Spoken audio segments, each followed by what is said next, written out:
අපි අද කතා කරන්න යන්නේ රුමේනියාවේ ප්ලේස් ඔෆ් ද පාර්ලිමන්ට් කියන මේ විශාල ගොඩනැගිල්ල ගැන.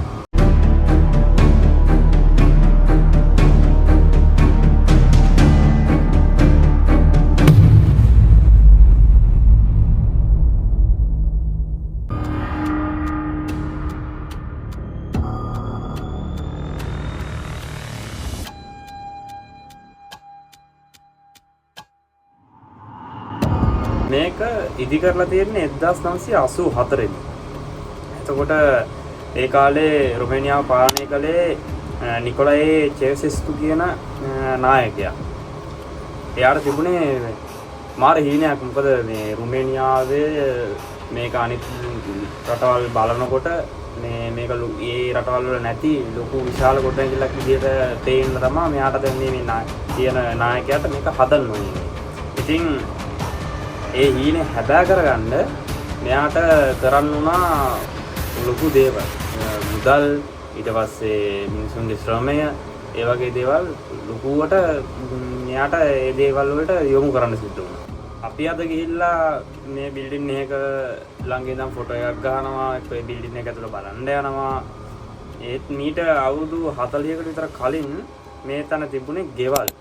ඊට පස්සේ කඩ මිනිස්සු ජීවත් වෙච්ච දැන් ඉතින් ඒ දේවල් සේරම සුණු විසුණු කරලා තමයි මේ ගොඩනැගිල්ල මෙයා හදලා තියෙන්නේ.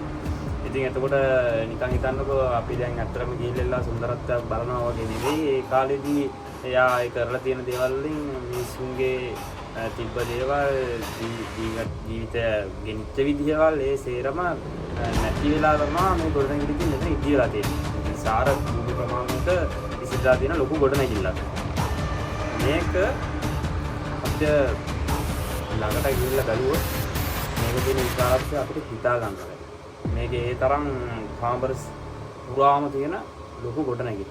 අපි නිකන් මෙහෙම හිතමුකෝ එකපාරට දැන් අපිට කියනවා රජයෙන් ඇවිල්ලා ඔයාලා ඉන්න තැනින් දැන් යන්න අපිට මෙතන ගොඩනැගිල්ලක් හදන්න තියෙනවා. එතකොට කොහොමද අපිට දැන් හැංගීම් මේ වගේ ගොඩක් දේවල් මිනිසුන්ගෙන් තිබ්බ ගොඩක් දේවල් උදුරලා අරගෙන හදාගත්ත තැනක් තමයි ප්ලේස් ඔෆ් ද පාර්ලිමන්ට් කියන්නේ. දැන් මිනිස්සු ප්ලේස් ඔෆ් ද පාර්ලිමන්ට් එක දිහා සමහරක් මිනිස්සු ආඩම්බරයෙන් බලනවා. හැබැයි මේ දේවල් වලට කැඩිලා පොඩි වෙලා ඒ ඉන්න පරම්පරාවෙන් ඉස්සරහට එන කට්ටිය ඉතින් මේක දිහා බලන්නේ ගොඩක් දුකෙන්. මොකද ඒගොල්ලෝගේ මුතුන් මිත්තෝ ඉතින් මේ පවුලෙන් ආපු අයනේ. ඒකට ඒගොල්ලෝට වෙච්ච දුක ඒ කඳුල එදා ඒ සිදුවෙච්ච දේ ගැන ඉතින් කනස්සල්ලක් නැතුව නෙවෙයි. අපිට හිතන්න පුළුවන් මේ ගොඩනැගිල්ල ඉදිරියම සඳහා මිනිස්සු කී දෙනෙක්ගේ සහයෝගය ලැබෙන්නේ නැති කිය. වාර්තාවලට අනුව දහස් ගණනක් මිනිස්සු මෙතන වැඩ කරලා තියෙනවා. ඉංජිනේරුවන් ශිල්පීන් මේ ව්‍යාපෘතිය සම්බන්ධ වෙලා තියෙන සමහර කාල දිවා රාත්‍රී නොබලා එක දිගට වැඩ කරපු කාලවල තමයි තිබිලා තියෙන්නේ. මේ ප්ලේස් ඔෆ් ද පාර්ලිමන්ට් එක ඇතුලේ පාවිච්චි කරලා තියෙන මර්බල්, ලී, අනිකුත් දේවල් හැමදේම වගේ රුමේනියාවේම ඇතුළත තමයි නිෂ්පාදනය කරලා තියෙන්නේ. ඒ කාලේ රටේ හොඳම ශිල්පීන් මේ වැඩේට අරගෙන තියෙනවා කියලා තමයි මේ වාර්තාවල තියෙන්නේ.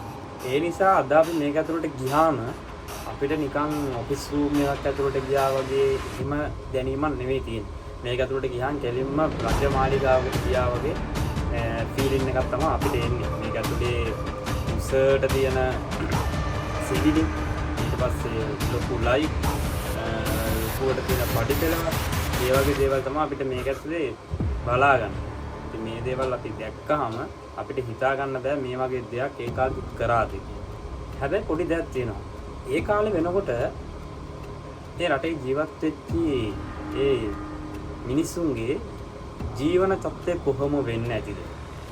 මේ කතාව තමයි මේ කතාවේ තියෙන අඳුරුම පැත්ත. අපි යමු ඒ කතාව ගැන කතා කරමු. ඒ කාලේ රුමේනියාවේ මිනිස්සුන්ට ජීවිතේ එතරම්ම ලේසි වුණේ නැහැ.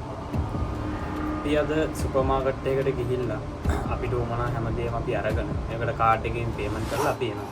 හැබැයි ඒ කාලෙදී ආහාර, ඉන්ධන, ජලය අනිකුත් මිනිස්සුන්ට අවශ්‍ය කරන දේවල් මිනිස්සුන්ට සමහර මිනිස්සුන්ට ඒක හම්බුනේ නැහැ. හම්බුනේ නැහැ කියලා කියනවාම නෙවෙයි, ඒක නිකන් සීමා කරා වගේ දෙයක් තමයි වාර්තාවල තියෙන කියලා මම කියන්නේ. මම ඒක දන්නේ නැහැ. හැබැයි මේ වාර්තාවල තියෙන විදිහට ඒ දේවල් සීමා කරපු කතාවක් තමයි කියන්නේ. හිතන්නකො සීත කාලගුණයක් තියෙද්දී අපිට ආහාර අඩුයි. උණුසුම අඩුයි. ඒ දේවල් එක්ක අපි දරාගෙන ඉන්නකොට මේ රටක අනිත් රටවල් වලටත් වැඩිය විශාල ලොකු මහා මෙව් එකක් පෙන්වන්න ලොකු ගොඩනැගිල්ලක් රටේ ඉදි වෙනවා. හැබැයි මිනිස්සුන්ට අවශ්‍ය අත්‍යවශ්‍ය දේවල් මිනිස්සුන්ට ලැබෙන්නේ නැහැ. හැබැයි මේ සේරම කාලයත් එක්ක වෙනස් වුණා.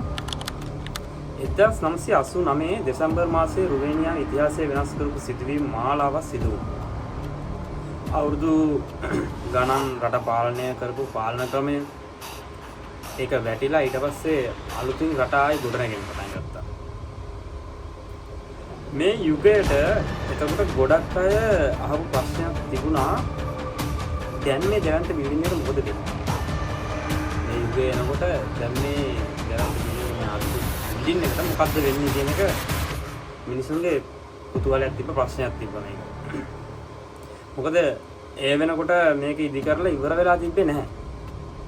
විශාල ගොඩනැගිල්ලක් මේක ආණ්ඩු පෙරලීමත් එක්ක ඉතින් ඔබ ගොඩනගන්න බැරි වෙනවනේ. දැන් ඉතින් ලංකාවෙත් වෙනවනේ අපි පොඩි පොඩි ඒවා තියෙනවනේ. ඒ වගේ තමයි. වියදම් කරලා තිබුණේ අති විශාල මුදලක්. ඒක කඩලා දාන්නත් බෑ. ඒ කඩලා දැම්මොත් අර වියදම් කරපු මුදල අපරාධේ. ඒකෙන් මිනිස්සුන්ට දෙයක් හම්බ වෙන්නේ නැහැ. අතට රටට දෙයක් වෙලත් නැහැ. අන්තිමට තීරණය වුණේ මේ තමයි රටේ පාර්ලිමේන්තුව තියලා පාර්ලිමේන්තුවට කොටහක් වෙන් කරනවා. ඊට පස්සේ අනිත් රාජ්‍ය සේවාවන් සඳහා මේක පාවිච්චි කරගන්න මේගොල්ලෝ තීරණය කරනවා. මේකයි ඒ තරම් විශාල ගොඩනැගිල්ල. ඉතින් අද අපි එතෙන්ට ගිහිල්ලා බලනකොට place of the parliament කියන්නේ අතීතයේ බලයේ සංකේතයක් වෙලා තිබුණු තැනක් වුණත් අද රුමේනියාවේ ජාත්‍යන්තර පද්ධතියේ වැඩ කොටසක්. අද මෙතෙන්ට එන සංචාරකයින්ට පේන්නේ මේක ලස්සන ගොඩනැගිල්ල. එතකොට තව විදිහකට බැලුවොත් මේක ඉතිහාසවේදියෙක්ට පේන්නේ අතීතයේ දේශපාලන කතාව. රුමේනියානුන්ට පේන්නේ ඔවුන්ගේ රටේ අමතක කරන්න බැරි යුගයක මතකයක්. ඉතින් අද අපි දැක්කේ රුමේනියාවේ තියෙන ඉතා විශාල ගොඩනැගිල්ල. ඉතින් මේ ගොඩනැගිල්ල තියෙන ප්‍රෞಢත්වය සහ එහි ඒක පිටුපසින් තියෙන දුකිත කතාව මේ දේවල් කවදාවත් නොමකින් නැති දේවල්. ඉතින් අපි මේ වගේ රුමේනියාවේ හෝ තවත් වෙන රටවල් වල තියෙන ඉතිහාසය සහ වැදගත් දේවල් ගැන විස්තර ටිකක් කතා කරමු ඊළඟ වීඩියෝ එකේ.